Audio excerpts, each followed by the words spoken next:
গণভোটের বিরুদ্ধে অবস্থান নিন, দেশকে বাঁচান, দেশকে বাঁচান। পথে ঘাটে যেখানে সেখানে দেখলে আওয়ামী লীগ দেখলেই তাকে ধরা হচ্ছে, ছাত্রলীগ দেখলেই তাকে ধরা হচ্ছে এবং তাদের উপরে অমানবিক অত্যাচার করা হচ্ছে, মব দিয়ে পিটিয়ে মার ফেলা হচ্ছে, অথবা তাদেরকে পুলিশে দেওয়া হচ্ছে এবং তাদেরকে মামলায় আসামি করে তাদেরকে আটক করে রাখা, তাদের কোনো জামিন দেওয়া হচ্ছে না।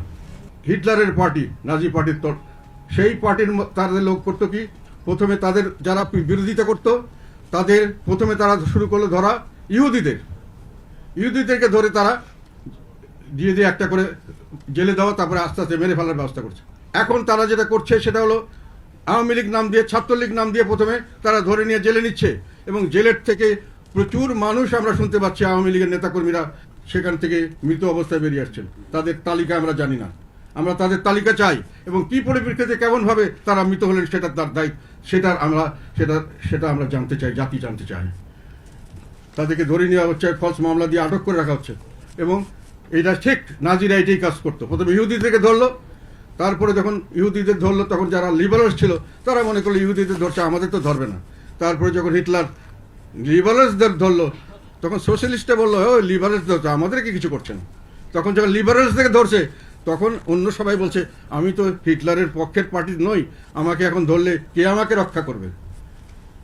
এখন বর্তমান সরকার তাদের নিয়োগদাতা এবং তাদের গার্জিয়ান এবং তাদের যারা অভিভাবক বলে দাবি করছে সেই দল মিলে দেশে একটা নাজিজম সৃষ্টি করার চেষ্টা করছে এবং এখানে নাৎসি হিসাবে তারা আবির্ভূত হয়েছে। নাৎসিরা একটা জিনিস করতো, তারা বলতো যে জার্মানরা সবচেয়ে শ্রেষ্ঠ জাতি পৃথিবীর মধ্যে, তারা শৌর্যে বীর্যে, তাদের মেধায়, স্বাস্থ্যে তারা হলো শ্রেষ্ঠ এবং এই জার্মান জাতি ছাড়া বাকি সব জাতি হলো এগুলো দেশের পৃথিবীর জন্য জঞ্জাল, তারা পৃথিবীর সম্পদ বিনষ্ট করে, তাদেরকে শেষ করে দাও। এটাই ছিল জার্মানির আমাদের অ্যাডলফ হিটলারের থিওরি।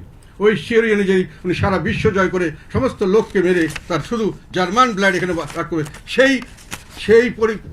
সেই বিষয়ে আমরা লক্ষ্য করছি বর্তমান সরকারের মধ্যে সেই বিষয়টি এসে গেছে। এখন অনেকেই এটা উপলব্ধি করছেন না, খুব মনে করছেন ভালো, কিছুদিনের মধ্যে সবাই উপলব্ধি করবেন এই নাজি জার্মানির এই যে অবস্থা, জার্মানির অ্যাডলফ হিটলার করেছিল, এক এক করে সমস্ত বিরোধীকে সে ধ্বংস করেছিল।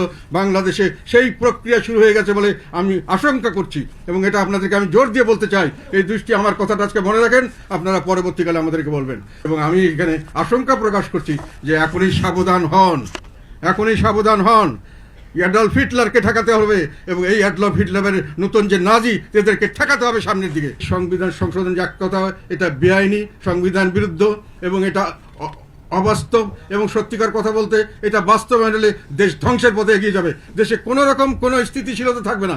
একটি সরকার 3-4-5 দিনের মধ্যেই সরকার পরিবর্তন হবে, কোনো আইন সঠিকভাবে পাশ করতে পারবে না, এইভাবে কোনো দেশ চলতে পারবে না।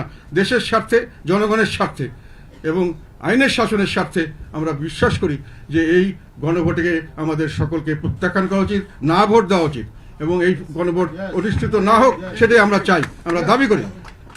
গণভোটকে না ভোট দিন, গণভোটের বিরুদ্ধে অবস্থান নিন, দেশকে বাঁচান, দেশকে বাঁচান।